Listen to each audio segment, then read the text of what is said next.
Imaginez un monde où vous traversez chaque tempête avec une sérénité inébranlable, où les défis quotidiens sont simplement des vagues se brisant contre les rochers de votre âme. Ce monde, c'est celui que le stoïcisme propose. Le stoïcisme n'est pas une philosophie abstraite confinée aux livres anciens ou aux élites intellectuelles. C'est une manière de vivre, un guide pratique pour naviguer à travers les complexités de l'existence humaine, avec sagesse et équanimité.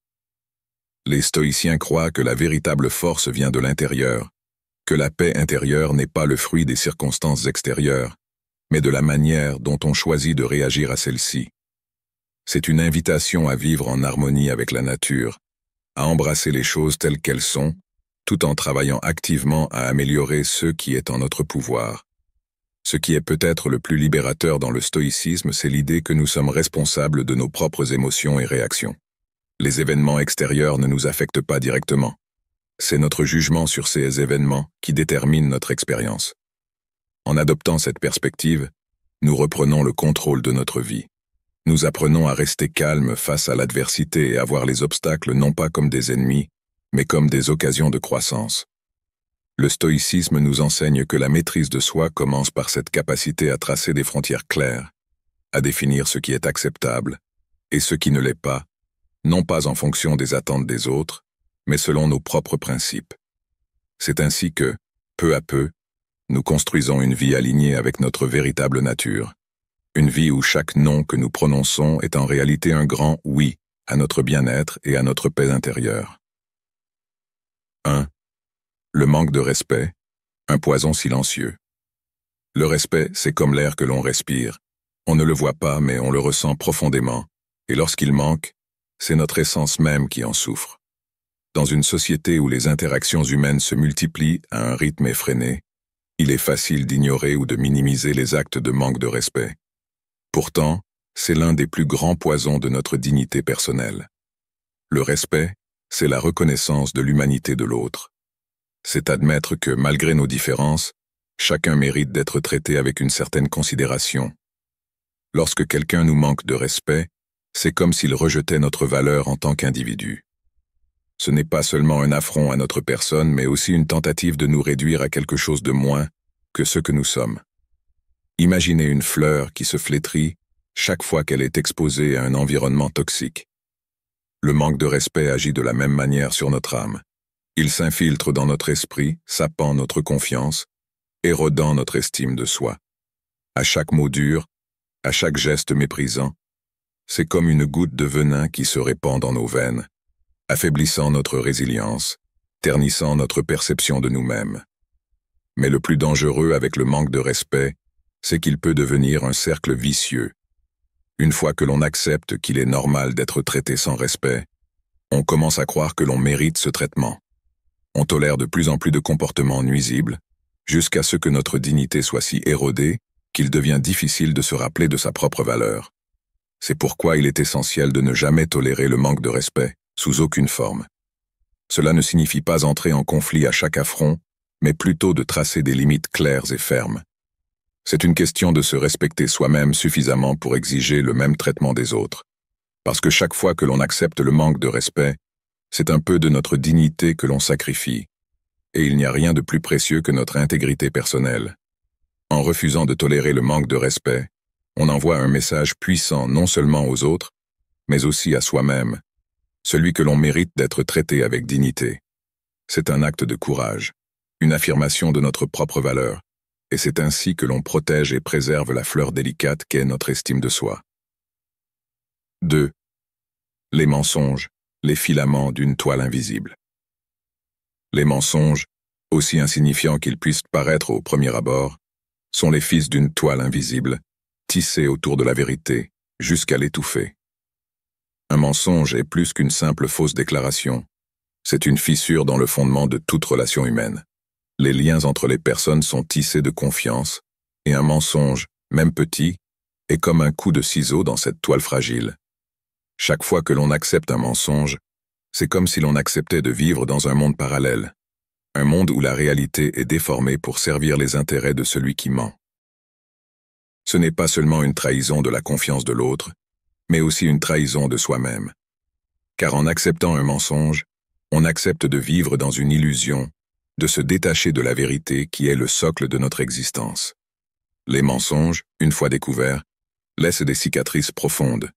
Ils créent une atmosphère de méfiance, où chaque parole est scrutée, chaque intention remise en question, et même si le mensonge est découvert et pardonné, la confiance, elle, est beaucoup plus difficile à reconstruire.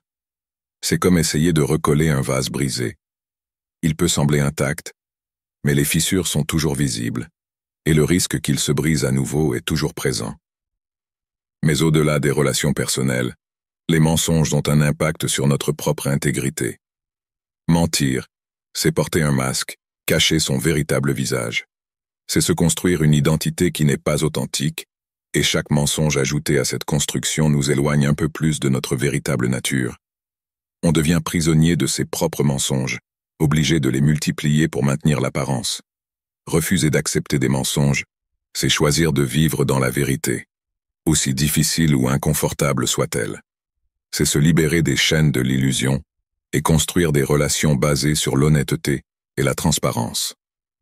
En rejetant les mensonges, on s'assure que chaque parole échangée, chaque regard partagé est ancré dans la réalité, et non dans une fabrication. C'est ainsi que l'on préserve la pureté de nos liens, en refusant de les entacher avec les ombres de la tromperie. 3. Critique destructrice, les éclats d'un miroir brisé. Imaginez que vous vous tenez devant un miroir, observant votre reflet. Maintenant, imaginez que quelqu'un s'approche et brise ce miroir en 1000 morceaux, dispersant votre image dans toutes les directions. Chaque éclat reflète une version déformée de vous-même, éclatée, méconnaissable. C'est exactement ce que fait la critique destructrice. Elle brise notre perception de nous-mêmes, nous laissant avec des fragments d'estime de soi éparpillés dans toutes les directions. Contrairement à une critique constructive, qui cherche à nous édifier, à nous pousser à grandir et à nous améliorer, la critique destructrice n'a d'autre but que de blesser, de diminuer, de faire disparaître toute trace de confiance en soi. Elle est l'arme préférée de ceux qui cherchent à projeter leurs propres insécurités sur les autres, à rabaisser autrui pour se sentir eux-mêmes plus grands. Lorsque l'on est la cible d'une telle critique, il est facile de se laisser engloutir par les mots venimeux qui nous sont adressés. Ils se glissent dans nos pensées, comme une pluie acide qui érode lentement la surface de notre confiance en nous. On commence à douter de nos capacités, à remettre en question notre valeur. Peu à peu, on se met à éviter de prendre des risques, de peur de subir à nouveau ces attaques verbales qui, bien que parfois subtiles, laissent des cicatrices profondes. Mais il est essentiel de reconnaître la critique destructrice pour ce qu'elle est, une tentative de nous réduire à moins que ce que nous sommes. Elle ne parle pas de notre valeur réelle, mais plutôt de l'insécurité et de la peur de celui qui critique. Réaliser cela, c'est se donner la force de ne pas laisser ces mots pénétrer notre cœur. C'est se rappeler que notre valeur ne dépend pas de l'opinion des autres, mais de la connaissance intime que nous avons de nous-mêmes. Ainsi, face à la critique destructrice, au lieu de se laisser briser, il est possible de se renforcer. En rejetant ces éclats de verre brisés, on peut reconstruire notre miroir intérieur pièce par pièce, jusqu'à ce que notre reflet soit à nouveau entier, non pas selon les standards de quelqu'un d'autre, mais selon notre propre vérité. 4. Les promesses non tenues, les failles invisibles de la confiance.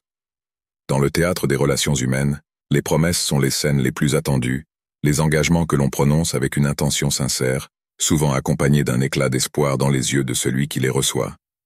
Les promesses sont les piliers invisibles qui soutiennent l'édifice fragile de la confiance.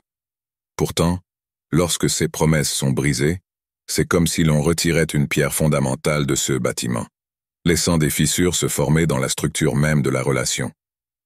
Une promesse non tenue n'est pas simplement un oubli ou un échec. C'est une rupture du pacte moral entre deux personnes. C'est un moment où l'on réalise que ce en quoi on croyait, cette parole donnée en laquelle on avait placé sa foi, n'était en fait qu'une illusion. Le poids de la déception qui s'ensuit peut être écrasant, car il ne s'agit pas seulement de la promesse elle-même, mais de tout ce qu'elle représentait. L'espoir, la confiance, la foi en l'autre. Lorsque les promesses sont brisées à répétition, c'est la fondation même de la relation qui est ébranlée. Chaque promesse non tenue est comme un coup de marteau sur la pierre de la confiance, érodant lentement mais sûrement ce qui a été construit avec soin et patience. Les paroles commencent à perdre leur poids, les engagements sont accueillis avec scepticisme, et le doute s'installe là où la certitude régnait autrefois. Il est crucial de comprendre que tenir une promesse, ce n'est pas seulement respecter un engagement. C'est aussi honorer l'intégrité de la relation. C'est montrer à l'autre que sa confiance est précieuse et que l'on est digne de la recevoir.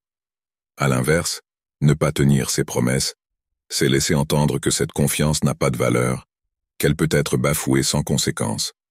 5. La manipulation, les fils invisibles de l'emprise. La manipulation, c'est l'art de tirer les ficelles de l'invisible, de façonner la réalité pour servir des intérêts cachés. Dans le grand théâtre des relations humaines, il existe des marionnettistes invisibles, capables de jouer avec nos émotions, nos désirs et nos peurs sans que nous ne le réalisions. La manipulation, bien que souvent subtile, est une forme de contrôle qui peut avoir des conséquences profondes et durables sur notre bien-être mental et émotionnel. Les manipulateurs connaissent bien les points faibles de leur cible. Ils savent comment exploiter les failles dans notre armure émotionnelle, comment insuffler des doutes ou des espoirs, et comment orienter nos actions sans que nous nous en rendions compte. Ils peuvent se cacher derrière des sourires, des promesses de soutien ou des compliments, mais leurs véritables intentions sont souvent bien plus sombres. Leur objectif n'est pas de nous aider ou de nous guider, mais de nous utiliser à leur propre avantage. La manipulation s'immisce dans nos relations de manière insidieuse. Un geste apparemment bienveillant peut en réalité masquer une intention égoïste. Une parole flatteuse peut servir à nous déstabiliser ou à nous influencer. Plus nous sommes impliqués émotionnellement, plus il devient difficile de distinguer la vérité de la tromperie. Et lorsque nous réalisons finalement que nous avons été manipulés, il est souvent trop tard. Les dégâts sont déjà faits et la confiance est brisée. La clé pour se protéger contre la manipulation réside dans la connaissance de soi. Plus nous comprenons nos propres faiblesses, nos besoins émotionnels et nos désirs profonds, plus nous sommes capables de reconnaître les tentatives de manipulation. Cela exige une vigilance constante et une capacité à remettre en question les motivations des autres, même lorsque cela semble inconfortable. Il est également essentiel d'établir des limites claires dans nos relations. Savoir dire non et être prêt à défendre ses propres intérêts est une arme puissante contre la manipulation. Refuser de jouer le rôle que l'on cherche à nous imposer, c'est affirmer notre autonomie et notre droit à la vérité. Enfin, comprendre que personne ne peut vraiment nous manipuler sans notre consentement tacite est crucial. Nous avons le pouvoir de résister, de choisir de ne pas céder aux pressions extérieures et de rester fidèles à nous-mêmes. En renforçant notre résilience émotionnelle et en restant attentifs aux signes de manipulation, nous pouvons nous libérer des fils invisibles que certains tentent de tisser autour de nous. 6. Pression pour changer nos valeurs, la boussole intérieure. Dans l'océan tumultueux de la vie, nos valeurs sont comme une boussole, guidant nos actions, nos décisions, et définissant qui nous sommes au plus profond de nous-mêmes. Elles sont les repères qui nous maintiennent sur notre cap, même lorsque les vagues de la société, des amis ou de la famille tentent de nous faire dériver. Pourtant, il n'est pas rare de ressentir une pression intense pour abandonner ou modifier ses valeurs, sous prétexte de conformité ou pour s'adapter aux attentes des autres. Ces pressions peuvent se manifester sous différentes formes. Elles peuvent être directes, comme des injonctions à agir contre nos principes pour obtenir un avantage ou éviter un conflit. Mais souvent, elles sont bien plus subtiles. Elles se glissent dans des conversations anodines, des regards réprobateurs ou des suggestions insistantes. À chaque fois que nous sommes confrontés à ces influences, une lutte silencieuse s'engage en nous. Devons-nous céder pour être acceptés ou rester fidèles à ce en quoi nous croyons? Céder à ces pressions peut sembler sur le moment une solution facile pour éviter les tensions. Cependant, chaque concession que nous faisons sur nos valeurs est comme un petit coup de scalpel dans notre intégrité. Peu à peu, nous nous éloignons de ce qui nous définit, et nous finissons par ne plus reconnaître la personne que nous voyons dans le miroir. Nos décisions ne nous appartiennent plus vraiment. Elles sont dictées par le désir de plaire aux autres ou de correspondre à des normes extérieures. Rester fidèle à ces valeurs demande du courage. C'est un acte de résistance contre la marée des attentes sociales, un refus de se conformer à ceux que les autres veulent que nous soyons. Cela peut parfois impliquer de faire face à l'isolement, au jugement, ou même à l'incompréhension de ceux qui nous entourent. Mais c'est aussi un chemin vers une liberté intérieure inestimable, car en restant fidèles à nos valeurs, nous restons maîtres de nos vies. Il est important de se rappeler que nos valeurs sont le fruit de notre expérience, de notre éducation et de nos réflexions profondes. Elles ne sont pas figées, mais elles doivent évoluer selon notre propre cheminement, et non en réponse à une pression extérieure. Lorsque nous résistons à ces pressions, nous affirmons notre identité et renforçons notre estime de soi. Au final, la véritable question à se poser est la suivante. Quelle vie voulons-nous mener? Une vie façonnée par les attentes des autres, ou une vie fidèle à nos convictions, même si elle est parfois plus difficile? La réponse réside dans la force de notre boussole intérieure, qui, malgré les tempêtes, continue de pointer vers notre véritable nord, Septé. Culpabilisation, le poids invisible de la manipulation émotionnelle. La culpabilisation est une arme subtile, mais redoutablement efficace dans l'arsenal de la manipulation émotionnelle. Elle ne laisse pas de traces visibles, mais son impact est profondément ressenti dans l'esprit et le cœur de ceux qui en sont victimes. C'est une pression invisible, une charge émotionnelle imposée, souvent sans que l'on s'en rende compte. À travers la culpabilisation, on tente de vous faire porter le poids d'une faute qui n'est pas la vôtre, de vous faire croire que vos actions, vos choix, ou même votre simple existence, sont à l'origine du malheur ou des difficultés des autres. Ce mécanisme est pernicieux, car il joue sur notre désir inné de bien faire, notre empathie et notre sens des responsabilités. Les manipulateurs émotionnels utilisent la culpabilisation pour vous pousser à agir contre vos intérêts, à vous sacrifier pour satisfaire leurs besoins, ou à accepter des situations qui vont à l'encontre de vos valeurs et de votre bien-être. En vous faisant croire que vous êtes la cause de leurs problèmes, ils cherchent à prendre le contrôle de vos actions et de vos pensées. Les manifestations de la culpabilisation peuvent être variées, des reproches voilés, des accusations subtiles, ou des expressions de déception qui vous amènent à vous remettre en question. Vous commencez à vous sentir responsable des sentiments négatifs de l'autre, à croire que vous devez faire plus, donner plus, pour réparer ce qui semble brisé. Mais ce que l'on oublie souvent, c'est que cette culpabilité est fabriquée de toutes pièces, un outil pour détourner votre attention de la véritable cause des problèmes. Se libérer de la culpabilisation implique de reconnaître ce schéma et de refuser d'en être la victime. Cela demande de la clarté d'esprit et de la fermeté, car il est facile de se laisser entraîner dans ce tourbillon émotionnel. Apprenez à distinguer la culpabilité réelle, celle qui résulte de vos propres actions, de la culpabilité injustifiée que l'on cherche à vous imposer. Interrogez-vous, suis-je vraiment responsable de cette situation? Ai-je vraiment commis une faute, ou est-ce que l'on me pousse à le croire pour me manipuler? Une fois que vous identifiez cette tentative de culpabilisation, il est crucial de réagir de manière appropriée. Affirmez vos limites, exprimez clairement ce que vous ressentez, et refusez de porter un fardeau qui ne vous appartient pas. Rappelez-vous que vous n'avez pas à sacrifier votre bien-être pour satisfaire les besoins émotionnels de quelqu'un d'autre, surtout lorsque ces besoins sont présentés sous une forme manipulatrice. La culpabilisation est une ombre qui peut obscurcir votre jugement et éroder votre estime de soi. En la reconnaissant pour ce qu'elle est et en refusant de céder à son emprise, vous vous affranchissez d'une manipulation qui, si elle n'est pas contrôlée, peut s'immiscer dans toutes les sphères de votre vie. Soyez vigilants, et rappelez-vous que votre valeur ne dépend pas des accusations injustes des autres, mais de votre propre intégrité et de la clarté de votre conscience. 9. Manque de soutien, l'importance de s'entourer des bons alliés. Le soutien des autres est un pilier fondamental de notre bien-être émotionnel et mental. Dans la quête de nos objectifs, le chemin est rarement linéaire, et il est crucial de s'entourer de personnes qui non seulement comprennent nos aspirations, mais qui sont également prêtes à nous soutenir, même lorsque la route devient sinueuse.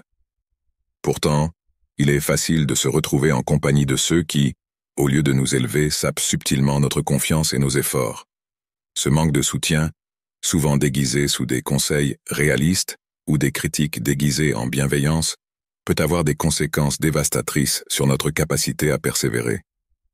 Le manque de soutien ne se manifeste pas toujours de manière évidente. Il peut prendre la forme de doutes exprimés constamment à notre égard, de remarques qui minimisent nos réussites, ou de comparaisons incessantes avec d'autres qui semblent faire mieux. Ces attitudes, si elles ne sont pas reconnues et confrontées, peuvent éroder notre estime de soi et nous faire remettre en question la valeur de nos propres rêves. Nous finissons par douter de nos capacités, non pas à cause de nos propres limites, mais parce que ceux qui nous entourent ne croient pas en nous. Il est essentiel de reconnaître les signes d'un manque de soutien et de comprendre l'impact qu'il peut avoir sur notre progression.